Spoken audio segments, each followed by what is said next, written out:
sacerdote Zacarías entró a ofrecer el incienso en el lugar santo. Y como les comentaba cuando estudiamos también la carta a los Hebreos y se mencionó el incienso, ¿no se vería mejor este lugar de reunión si cuando usted llega pudiera mirar el humo del incienso, oler el grato olor del incienso? ¿No sería como más místico, más ceremonioso si en cierto momento del culto yo tomara el incienso y lo ofreciera? ¿Por qué no? Porque el incienso que ofrecemos ahora es lo que aquel incienso representaba. ¿Estamos bien en el sonido ya? El incienso representa la oración, representa la adoración. Nosotros no ofrecemos un incienso físico, ofrecemos un incienso espiritual. Cuando Zacarías ofreció el incienso, lo hizo cerca de la cortina que escondía el lugar santísimo. Pero cuando Jesús murió en la cruz, ese velo, esa cortina se abrió, se rompió, haciendo de esa manera que cada uno de nosotros hoy sea un sacerdote que puede entrar al lugar santísimo, que puede hablar con Dios directamente, que puede tener comunión con Dios. Dios está en este lugar, pero no nada más en este lugar. No venimos a reunirnos porque Dios está aquí. Sí está aquí, pero no nada más aquí.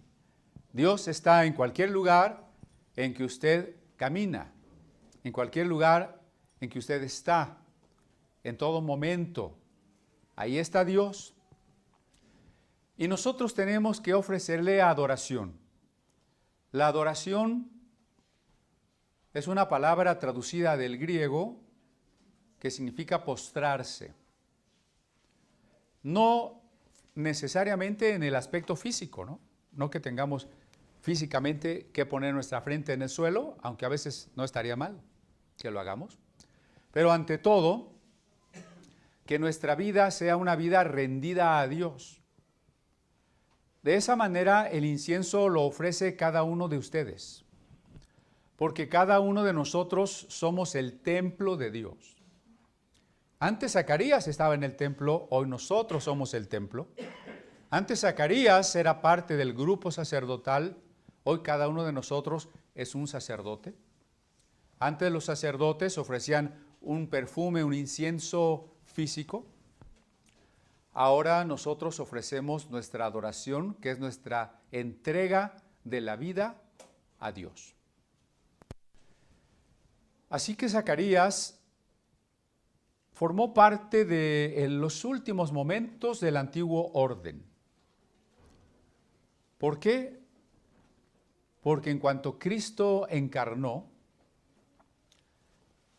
dejó de ser el templo de Jerusalén, la casa de Dios, para que Jesús se convirtiera en el templo en la tierra. Jesús fue el templo en la tierra. Y después de Jesús, la iglesia es el templo en la tierra. Pero también porque unos años después del relato de Zacarías, el templo de Jerusalén fue destruido por los romanos. Entonces, cuando Lucas nos habla del ofrecimiento del incienso por parte de Zacarías, nos está relatando el ocaso, el atardecer del viejo orden del culto judaico. Ese ocaso, esos estertores del viejo orden, coinciden con el anuncio del precursor de la llegada del Mesías. Si nosotros somos ahora los que ofrecemos el incienso, podemos recordar el Evangelio de Juan en su capítulo 4 y versos 24 en adelante, donde Jesús dice: el Padre Celestial busca adoradores en espíritu y en verdad. Ha llegado la hora en que los que adoran deben adorar en espíritu y en verdad. Nuestro incienso es una adoración en espíritu y en verdad. Ofreciendo el incienso Zacarías, recordamos entonces que se le apareció el ángel Gabriel y le anunció el nacimiento de Juan, a pesar de la infertilidad y la vejez de su esposa. Y le dijo el ángel a Zacarías: tu hijo vendrá con el espíritu y el poder de Elías. ¿Recuerda eso? Vamos entonces a ver quién es Elías. Aunque no escribió profecías a la manera de Jeremías o de Isaías, el profeta Elías se convirtió en el judaísmo en el paradigma de los profetas. El profeta por antonomasia.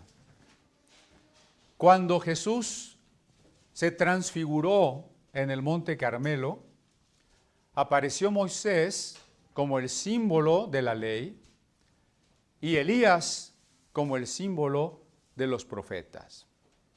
Cuando el ángel Gabriel le dice a su padre, al padre de Juan, a Zacarías, que su hijo vendrá en el espíritu y el poder de Elías, es conveniente saber que Elías fue quien hizo que el corazón de Israel cambiara del adulterio espiritual a la fidelidad de Dios. Acompáñenme por favor al primer libro de los Reyes, en su capítulo 18. Si podemos tenerlo en pantalla o si no podemos compartir con nuestra Biblia con quien no tenga. Primero Reyes capítulo 18, verso 20. Entonces Acab era el rey de Israel, del reino del norte. Acab convocó a todos los hijos de Israel y reunió a los profetas de Baal, en el monte Carmelo. Y acercándose Elías a todo el pueblo dijo: ¿hasta cuándo claudicaréis vosotros entre dos pensamientos? Si Jehová es Dios, seguidle, y si Baal, id en pos de él. Y el pueblo no respondió palabra. Noten que primero Elías confronta al pueblo con una decisión, pero el pueblo no responde porque es más cómodo no tomar una decisión. Es más cómodo vivir en la indefinición. Pero el Apocalipsis dice: porque no eres frío ni caliente, por cuanto eres tibio, te vomitaré de mi boca. Es más cómodo tener un pie en la iglesia y decir: no me quiero ir al infierno, voy a ir los domingos al culto, voy a dar mi ofrenda, voy a tratar de portarme más o menos bien, pero también tengo mis gustos, mis pecadillos, y pues no es para tanto, ¿no? Así como ser fanático, no es para ser fanático. Entonces, un poquito aquí y un poquito allá. Eso se llama tibieza. Eso es estar con Dios y con el mundo, y los profetas le llamaron a eso adulterio. Aquí se habla de un dios, Baal, que en cananita significa marido, y era el dios de la lluvia y de la fertilidad en la tierra de Canaán cuando los hebreos llegaron allí. Y el pueblo de Israel fue seducido por el culto a Baal, que era un culto muy desarrollado, religiosamente, litúrgicamente hablando.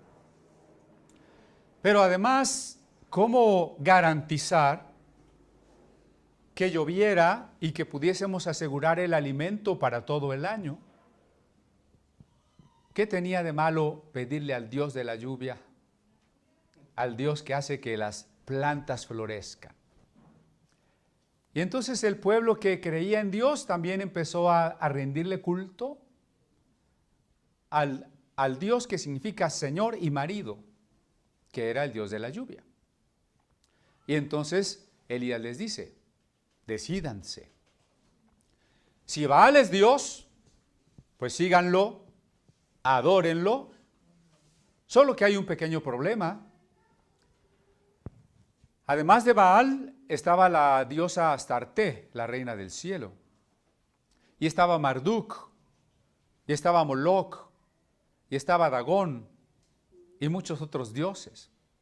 Baal no era el ser supremo. Baal no era el que es incausado y es causa de sí mismo. Baal no era el infinito y el eterno, el creador de los cielos y la tierra. Si Baal es Dios, síganlo. Pero si Jehová es Dios, y Jehová quiere decir yo soy, y yo soy implica el que ha creado todas las cosas, yo soy implica el que es eterno y el que es infinito. Yahvé o Jehová significa yo soy, el que es. Si Jehová es Dios, entonces sirvan a Dios. Porque el pueblo de Israel estaba adulterando. El pueblo de Israel se había casado con Jehová en el monte Sinaí cuando salió de Egipto. Y ahora estaba yendo en pos de otro marido, de Baal, el dios cananita. Entonces Elías volvió a decir al pueblo, verso 22, solo yo he quedado profeta de Jehová, mas de profetas de Baal hay 450. Y entonces les hace una propuesta. Vamos a hacer 2 altares y vamos a ofrecer 2 sacrificios, 2 bueyes, uno para Baal y uno para Jehová. Solamente que vamos a tener las piedras del altar, vamos a tener la leña del altar, vamos a tener la carne del sacrificio, pero no le vamos a prender fuego. Entonces, ¿cómo vamos a ofrecer un sacrificio? Déjenme decirle que los pueblos antiguos pensaban que los dioses se alimentaban del humo que salía de las víctimas ofrecidas.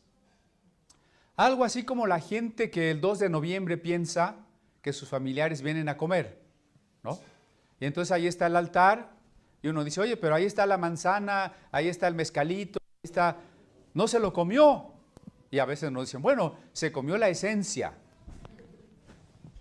Así pensaba la gente, que el humo que subía al cielo es lo que alimentaba a los dioses. Los hebreos retomaron también la idea y la costumbre de hacer sacrificios. Cambiaron algunos conceptos. Por lo pronto el sacrificio debía ser no una manera de manipular a los dioses o de alimentar a los dioses, sino la identidad del oferente con la víctima. Es decir, el sacrificio representaba el darle a Dios nuestra propia vida. De tal manera que el humo que subía de los animales que se estaban quemando se le llama olor grato a Jehová. Aunque no siempre es un olor tan grato, quemar huesos, quemar pieles, etc. Pero por lo que representaba, la Torá le llama a ese humo olor grato a Jehová. Dice Elías, pues, vamos a sacrificar 2 animales y vamos a ofrecerlos en holocausto, vamos a quemarlos en el altar de Baal y en el altar de Jehová, pero no vamos a hacer fuego. Vamos a pedirle a nuestro Dios que mande fuego. Y el Dios que mande fuego, ese sea Dios. Si Baal manda fuego, es Dios. Si Jehová manda fuego, Él es Dios. Entonces, me voy al versículo 26.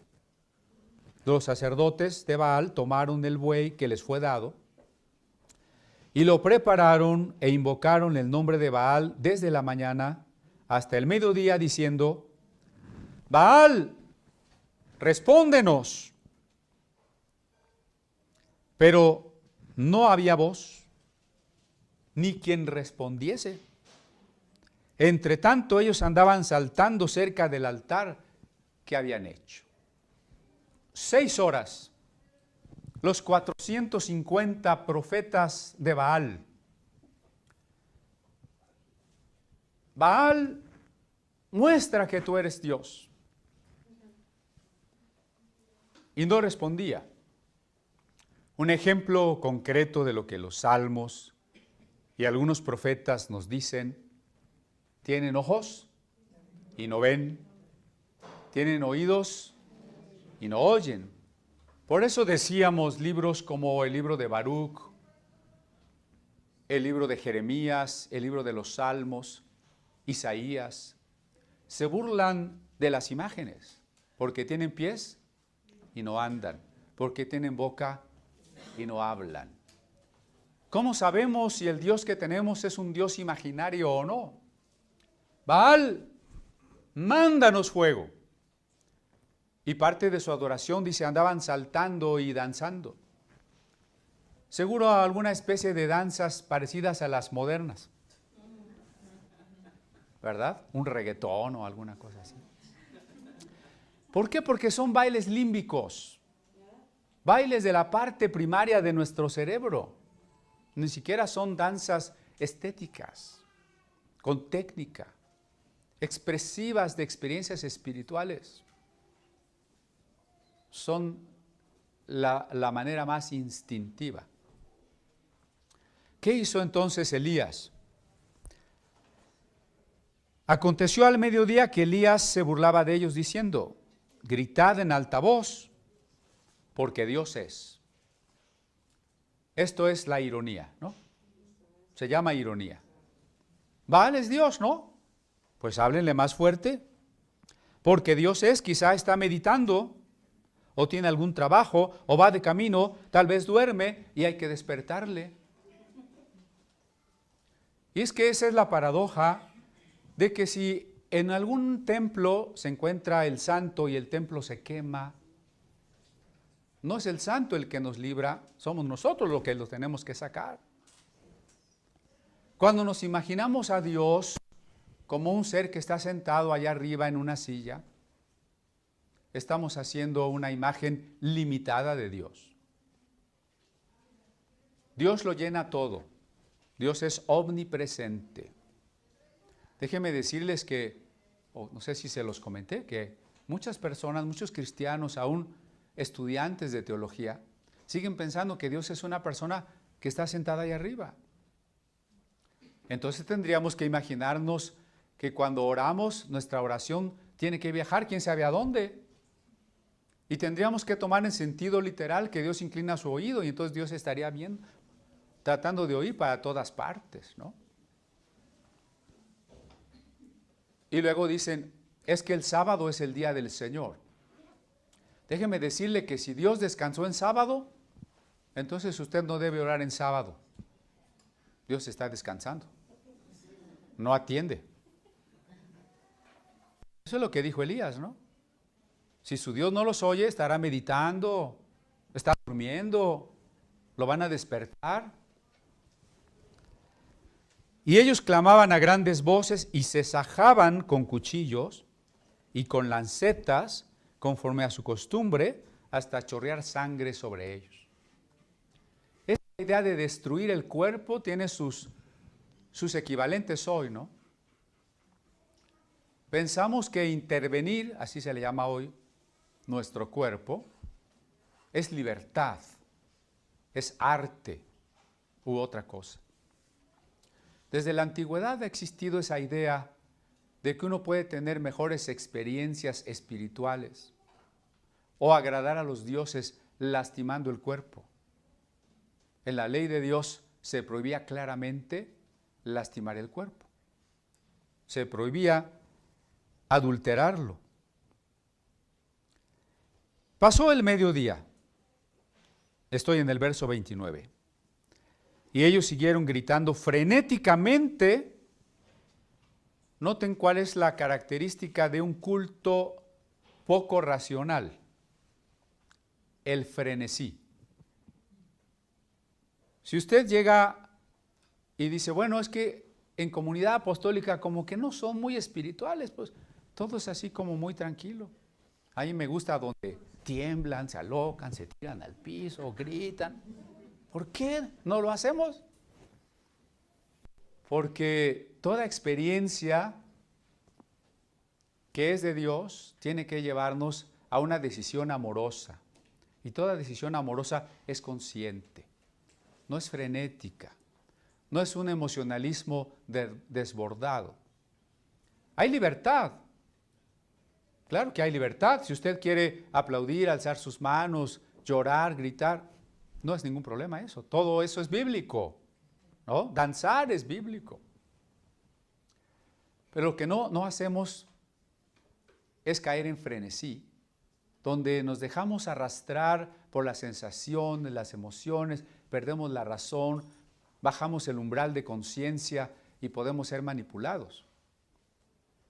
Frenéticamente gritaban hasta la hora de ofrecerse el sacrificio, pero no hubo ninguna voz, ni quien respondiese, ni quien escuchase. Ese es el problema de creer, es decir, de depositar nuestra fe en algo que no exista. Entonces dijo Elías a todo el pueblo, acercaos a mí. Y todo el pueblo se acercó. Él arregló el altar de Jehová que estaba arruinado. El pueblo donde Dios, donde Yahvé debía ser adorado, tenía arruinado el altar de Dios.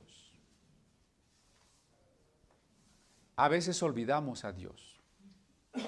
¿Qué lugar ocupa Dios en nuestras vidas? ¿Qué lugar ocupa Dios en nuestro país? ¿Qué lugar ocupa Dios en la mayoría de los mexicanos? ¿No es cierto que hemos expulsado a Dios de nuestras universidades? ¿No hemos expulsado a Dios de nuestros libros? ¿No hemos expulsado a Dios de nuestras diversiones? ¿No hemos expulsado a Dios de nuestros negocios? ¿No hemos expulsado a Dios de la educación de nuestros niños? Esta semana nos enteramos de varias balaceras, incluso del asesinato de una persona muy cercana. Y entonces nos lamentamos. ¿Por qué las cosas están así? ¿Por qué hay tanta maldad? ¿Por qué hay tanta corrupción? ¿Por qué hay tanta violencia? ¿Por qué hay gente sin ninguna sensibilidad capaz de matar, de secuestrar, de mutilar, de explotar, de vender a los demás? ¿Sabe por qué? Porque el altar de Jehová está en ruinas. Porque no hemos adorado, porque no hemos ofrecido el incienso, porque no hemos sido fieles esposa de Dios. Hemos sido adúlteros, coqueteamos con las religiones, con las doctrinas, con la mundanalidad, con el pecado. Coqueteamos. Llevamos una vida cómoda. Esta es una verdad, desgraciadamente es una verdad en más del 80% de los cristianos. Más del 80% de los cristianos son tibios, son carnales. Van a la iglesia, pero no cambian. Su vida, sus reacciones, sus enojos, sus pleitos, sus negocios son los mismos, de la misma manera que los hace cualquier no cristiano. Lo único que nos distingue cuando mucho es a dónde vamos el domingo, o la etiqueta que nos ponemos, pero no hay nada más. El altar de Jehová está arruinado. Para que el pueblo no fuera a pensar que Elías tenía alguna especie de truco, para que un lector moderno no fuera a pensar que Elías conocía las lentes de aumento y puso una lupa por allí en la leña y se prendió solita, entonces Elías dice, tráigame unos cántaros de agua. Y dio orden para que por 3 veces el altar fuera rociado, fuera mojado. Y aún la zanja que hizo alrededor del altar se llenó. No hay truco. ¿Quiere usted ver que la respuesta es de Dios? La respuesta de Dios se verá cuando para nosotros algo es imposible. Cuando todavía estamos dando patadas de ahogado, Dios no nos puede sacar del agua. Es decir, cuando una persona se está ahogando y usted la quiere salvar, si todavía la persona tiene fuerzas, es probable que lo ahorque y se ahoguen los dos, ¿verdad? Cuando la otra persona ya se dio, entonces el salvavidas, pues ya lo jala fácilmente. Así es Dios. Mientras tú digas que puedes, que tú resuelves, que tú eres importante, inteligente y que tú sabes cómo llevar tu vida, te seguirás ahogando. Y Dios nos dejará llegar a una situación imposible para nosotros.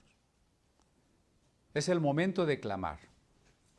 Entonces, cuando llegó la hora de ofrecerse el holocausto, se acercó el profeta Elías, verso 36. Y dijo: Jehová, Dios de Abraham, de Isaac y de Israel, sea hoy manifiesto que tú eres Dios en Israel, y que yo soy tu siervo, y que por mandato tuyo he hecho todas estas cosas. Note qué importante, ¿eh? La razón por la que Elías está haciendo la petición y el fundamento para hacer la petición. ¿Cuál es la razón? El arrepentimiento del pueblo. Y el fundamento, Dios se lo mandó. Y quiero aclarar esto porque en el ámbito religioso es muy fácil también que se confundan como personas religiosas problemas o personas que tienen problemas psicológicos. Dentro de la gente religiosa hay algunas, sin ofender a los presentes, o como diría un amigo despistado, sin ofender a los agraviados, y no vino, está claro que no vino, pero en el ámbito religioso hay gente paranoica, hay gente esquizofrénica, hay personas que alucinan y que desprestigian la fe, y que el mundo dice: pues esos son los cristianos están bien locos. Y no falta quien, no, es que yo soñé y es que Dios me dijo. Y si usted va y se para ahí en la calle y dice: ahorita voy a pedirle a Dios que caiga fuego del cielo, ¿sabe qué va a pasar? No va a caer nada. ¿Por qué no va a caer nada? No porque esto sea un cuento, porque usted necesita, en primer lugar, ser un enviado a predicar el arrepentimiento. Los milagros no se dan porque yo quiero probar que tengo la razón. Los milagros no se dan para convertirme en un gran predicador. Los milagros no se dan porque yo tengo el poder de decretar y declarar. Dios, cuando hace un milagro, hay una razón amorosa. En Dios siempre hay una razón amorosa. Y esa razón es que las personas puedan creer en Él, se puedan encontrar con Él. Pero el que está ante el desafío de creer para que un milagro suceda, entiende una cosa: Dios lo ha mandado. Usted no ore por un milagro, no ore por un enfermo o cualquier otro milagro si no está seguro que el Espíritu Santo le está diciendo que lo haga. No es solamente que usted diga: aquí dice que Dios sana, entonces a ver, ahorita yo voy a orar por todos y todos se van a sanar. ¿Sabe qué va a pasar? Que la gente se va a ir igual. Pues sí, ya oraron por mí, pero no pasó nada. Y eso sucede constantemente, ¿no? ¿Por qué? Porque el que debe orar por un milagro tiene que tener la certeza del Espíritu Santo de lo que dice allí Elías, que por mandato tuyo he hecho todas estas cosas. El celo de Dios, el celo por el nombre de Dios que ha de ser santificado, decíamos el domingo pasado, implica el amor por el pueblo que debe conocer el nombre de Dios. Hay un celo, hay un deseo de que el nombre de Dios sea santificado. Pero ese deseo de que el nombre de Dios sea santificado es inseparable, es indisoluble con el amor por la gente que debe conocer ese nombre de Dios. No se trata de decir, Dios es soberano y Dios puede mandar a todos al infierno y qué bueno que se vayan todos al infierno, para mayor gloria de Dios. No.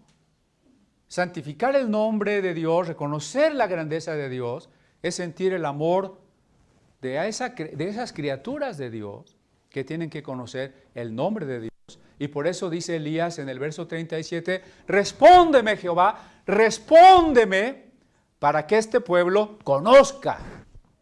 ¿No? Ahí está la razón.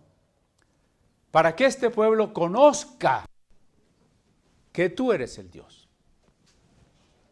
Y que tú vuelvas a ti el corazón de ellos.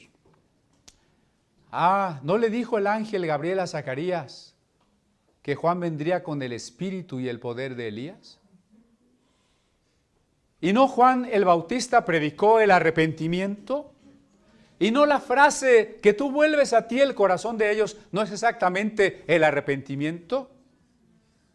El arrepentimiento es regresar a Dios. Y ese es el verdadero profeta, ¿eh? El verdadero profeta. No es profeta el que pretende decirnos que Dios le dijo que mañana va a temblar, o que mañana se va a desbordar una presa, o que no es profeta el que dice, yo decreto que se abren todas las puertas, y yo declaro que se cancelan todas las deudas. Ese no es profeta. Profeta, el mensaje del profeta, que se puede referir al pasado, al presente o al futuro, eso no importa. Lo más importante para que un mensaje sea profético es que contenga el objetivo y el contenido. Volver el corazón hacia Dios. Eso es la profecía. Un mensaje de Dios que nos invita a reconciliarnos con Él, que nos invita a rendirle nuestra vida a Él, que nos reprende del adulterio, de engañar o de traicionar, de ser infieles a Dios con otras cosas. La profecía nos invita a volver a Dios. Note usted que es Lucas, el único evangelista, que nos narra las palabras del ángel antes del nacimiento de Juan. Él vendrá con el espíritu y el poder de Elías para hacer que su pueblo vuelva hacia Él. Y es Lucas también el único evangelio que nos relata la parábola del hijo pródigo. Entonces unamos ambos pasajes, la parábola del hijo pródigo y el anuncio de que Juan haría volver el corazón del pueblo hacia Dios. Ambos en Lucas. ¿Cómo los podemos unir? Ilustrando lo que sería un profeta. Imagínese que usted pudiera llegar a donde está aquel hijo que se fue de la casa, en la parábola que contó Jesús. Y usted llegara a aquel chiquero donde están los cerdos y donde ese joven está allí cuidándolo, derrotado, postrado en el lodo, en el estiércol, y usted le dijera, regrésate a tu casa, tu papá te está esperando. Ese es el profeta. Regrésate a tu casa, tu papá te está esperando. Si usted lee Isaías, Jeremías, Habacuc, Oseas, Jonás, Miqueas, Nahum, Malaquías, siempre el mensaje esencial es ese. Regresen a Dios, arrepiéntanse, vuelvan su corazón, dejen la tibieza, entreguen su vida. Acuérdense de la carta a los hebreos, si oyereis hoy su voz, porque es posible que decimos, sí me arrepiento, sí voy a volver a Dios, pero mañana. ¿Sabe? Aunque usted no lo crea, ese mañana nunca llega. El arrepentimiento es hoy. El regreso a Dios es hoy. Entonces cayó fuego de Jehová y consumió el holocausto, la leña, las piedras. La temperatura, los grados centígrados de ese fuego celestial consumió hasta las piedras. Viéndolo todo el pueblo, se postraron. ¿Se acuerda que adorar es postrar? Se postraron y dijeron, Jehová es el Dios. Jehová es el Dios. Elías pasa a la historia no solo por sus milagros, sino porque logró que el pueblo se reconciliara con Dios, que el pueblo volviera hacia Dios. En el libro del profeta Malaquías, en su capítulo 4,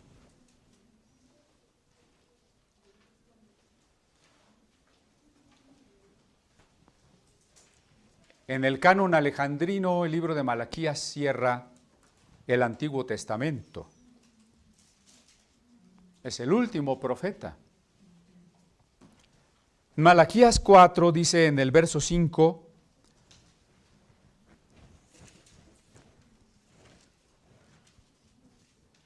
he aquí, yo os envío el profeta Elías antes que venga el día de Jehová, grande y terrible. Si el profeta Elías vivió alrededor del año 800 antes de Cristo,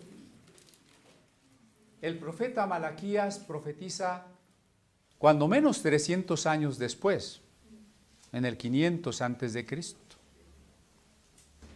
Hacía 300 años que Elías no estaba en el mundo. Y no porque hubiese muerto. El relato del libro de los Reyes nos dice que el profeta Elías fue arrebatado en un torbellino y llevado al cielo. Por eso es significativo que ahora Malaquías, 3 siglos después, diga de parte de Dios que Dios enviará al profeta Elías antes que venga el día de Jehová grande y terrible.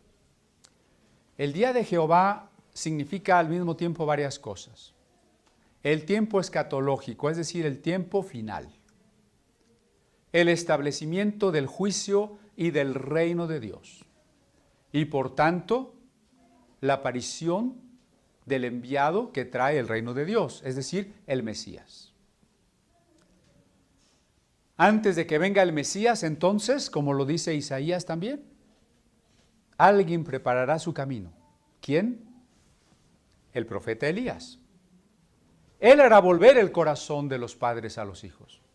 Tiene que venir Elías otra vez para invitar al pueblo de Dios al arrepentimiento.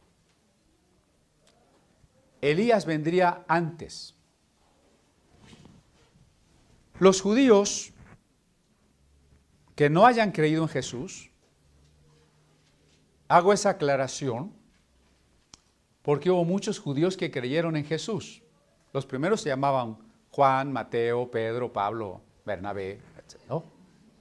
Y hasta la fecha hay muchos judíos que creen en Jesús. Pero los judíos que no han creído en Jesús como el Mesías,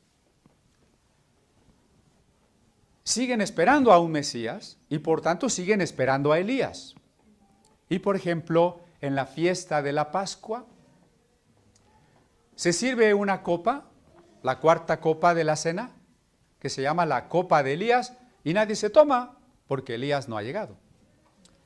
Se deja una silla vacía en cada hogar, que se llama la silla de Elías. Al terminar la fiesta, el niño más pequeño tiene que asomarse a la puerta, hacia la calle, para ver si ya viene Elías. De los 4 toques de shofar, hay un toque largo, que es el cuarto, que se llama el toque de Elías. En el disco de la antología del museo, ustedes van a encontrar en la música judía del barroco, una canción que dice, Shelach Tishbi, o sea, envíanos al profeta. ¿Por qué Tishbi? Porque es el apellido de Elías Tisbita. Shelach Tisbi quiere decir envíanos a Elías. envíanos al profeta. ¿Para qué? Para que venga el Mesías. Entonces el judío que no cree que Jesús fue el Mesías, sigue esperando al Mesías y por tanto sigue también esperando a Elías. Pero también en cierta interpretación, sobre todo de corte evangélico, se piensa que después del rapto de la iglesia y durante la gran tribulación, aparecerán, conforme a Apocalipsis 11, 2 testigos que van a predicar y que se llaman Elías y Enoc.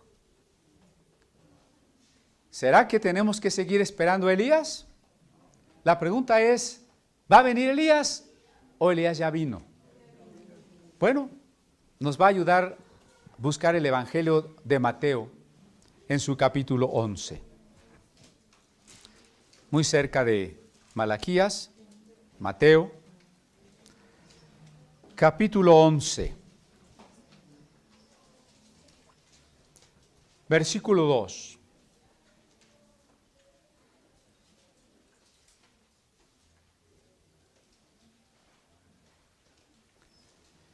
Al oír Juan en la cárcel los hechos de Cristo, le envió 2 de sus discípulos para preguntarle, ¿eres tú aquel que había de venir o esperamos a otro?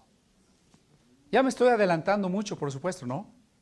Porque en Lucas estamos apenas en la anunciación del nacimiento de Juan. Pero aquí Mateo nos cuenta cuando Juan ya está en la cárcel. Herodes lo metió en la cárcel.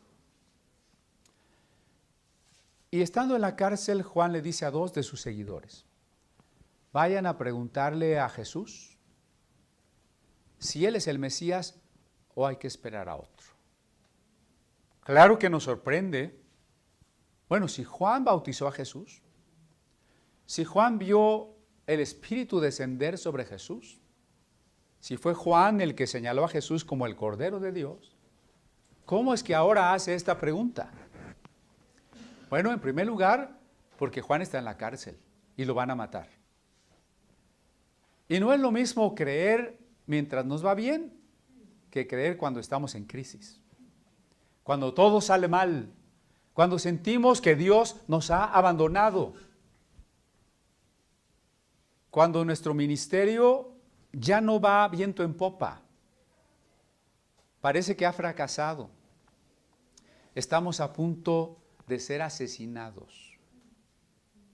Pero además, porque cuando Juan bautizó a Jesús y lo señaló como el Mesías, puedo asegurarles que Juan esperaba que en muy poco tiempo Jesús derrotara a los romanos y empezara a darle a Israel el poder y el gobierno sobre todas las naciones del mundo. Y pasaban los meses y Jesús andaba llamando a los pobres a que lo siguieran. Y se juntaba con los enfermos y con los publicanos y con las prostitutas. Y nada de vencer a los romanos. Y nada de establecer el reino de Dios. Esa duda que tuvo Juan, la tuvo María y los hermanos de Jesús en Marcos capítulo 3. Y también la tuvieron los discípulos cuando Jesús ya había resucitado. Cuando lo vieron resucitado, le preguntaron, Señor, ¿restaurarás el reino a Israel en este tiempo? Hechos 1:7, ¿no? ¿Restaurarás el reino a Israel en este tiempo? Parafraseando, ¿cuánto te vas a tardar en que Israel domine el mundo y que nosotros como tus discípulos más cercanos, tus allegados, tengamos los mejores lugares para gobernar el mundo? La respuesta de Jesús parece desconcertante porque les dice, ¿qué les importa? Y acto seguido les dice, pero es una conjunción adversativa. O sea, lo contrario es que ustedes recibirán el Espíritu Santo y me serán testigos.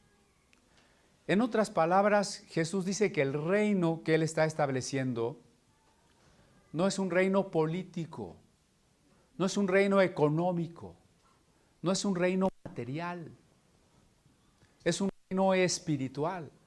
Es un reino que se inicia en el corazón de los hombres. Es un reino que se sustenta en el amor. El Espíritu Santo que nos da el poder para amar.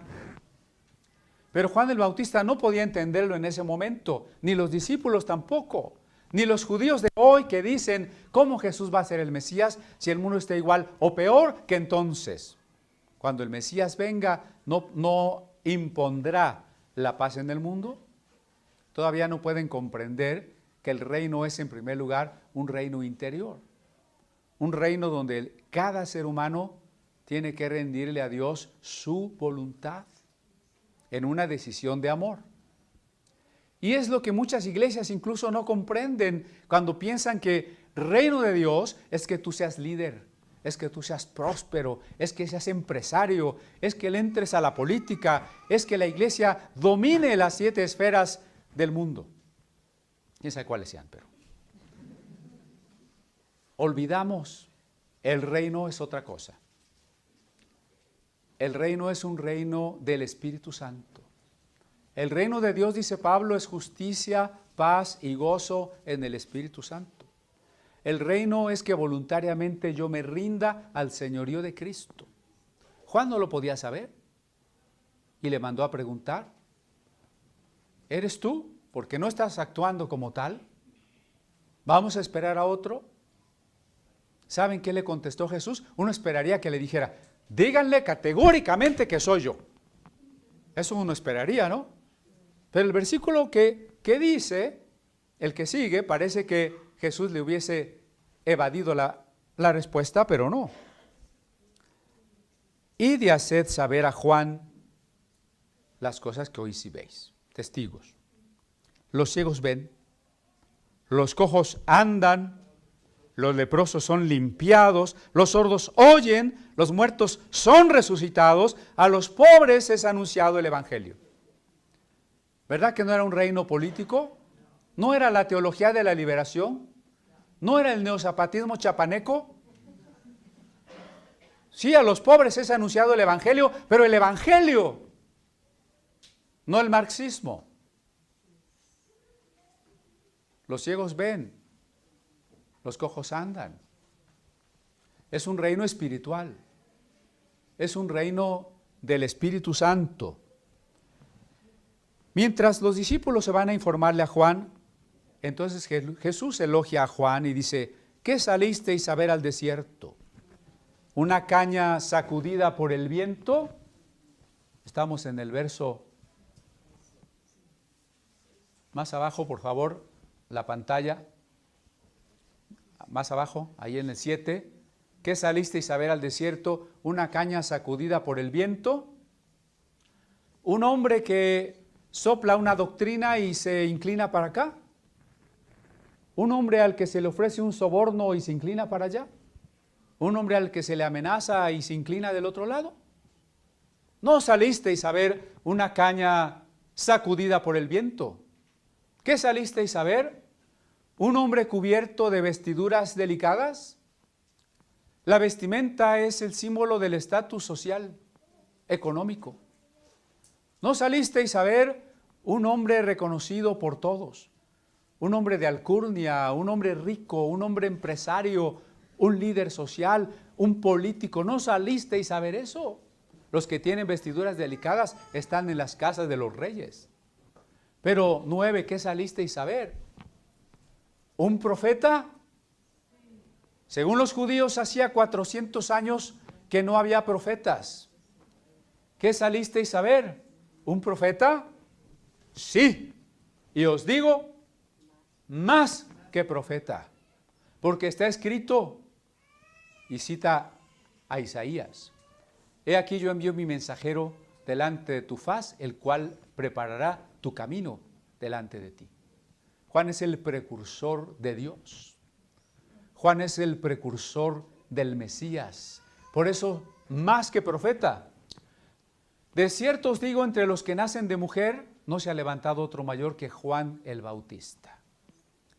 Juan es el mayor de los profetas. 13, porque todos los profetas y la ley profetizaron hasta Juan. Con Zacarías, con Juan, con Elizabeth, con María, se terminó el antiguo pacto. Con Jesús comenzó el nuevo pacto. Y si queréis recibirlo, Él es aquel Elías que había de venir. ¿Ya vino Elías o no ha venido Elías? Pregúntele a Jesús. ¿Qué dijo Jesús?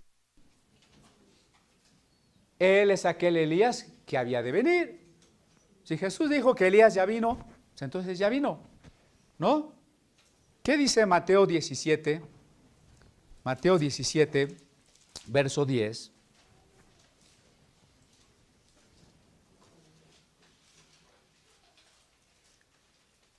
Entonces sus discípulos le preguntaron, los discípulos de Jesús le preguntaron, ¿por qué pues dicen los escribas que es necesario que Elías venga primero?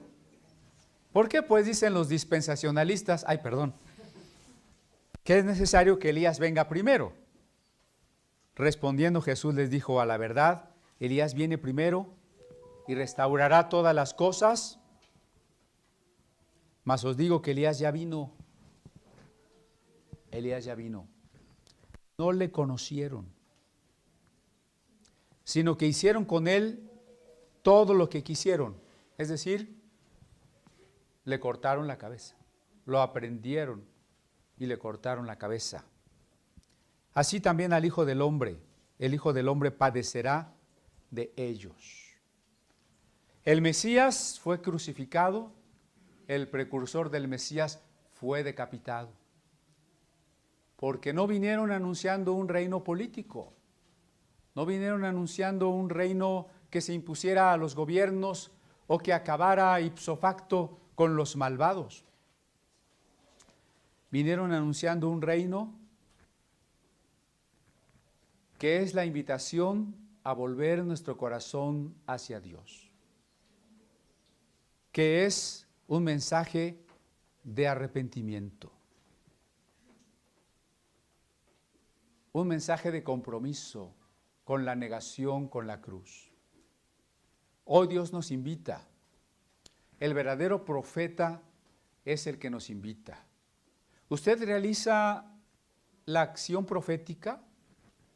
Cuando va con el hijo pródigo y le dice, levántate, vete a tu casa, tu papá te está esperando. Allí usted es un profeta. Usted puede ser un profeta. Y también tiene que oír la voz profética de Dios hoy, que es, vuelve tu corazón, sé fiel, deja de adulterar. Tienes un pacto con Dios, un pacto matrimonial. Tienes un compromiso de fidelidad con un Dios que siempre te ha sido fiel, con un Dios que no te abandona, con un Dios que cada vez que fallas te perdona. Cada vez que fallas, ahí está. Cada vez que fallas, te vuelve a buscar. Esa es la verdadera profecía. Y ese es el espíritu y el poder de Elías que el ángel Gabriel le anunció a Zacarías, que había de ser el ministerio de Juan, llamado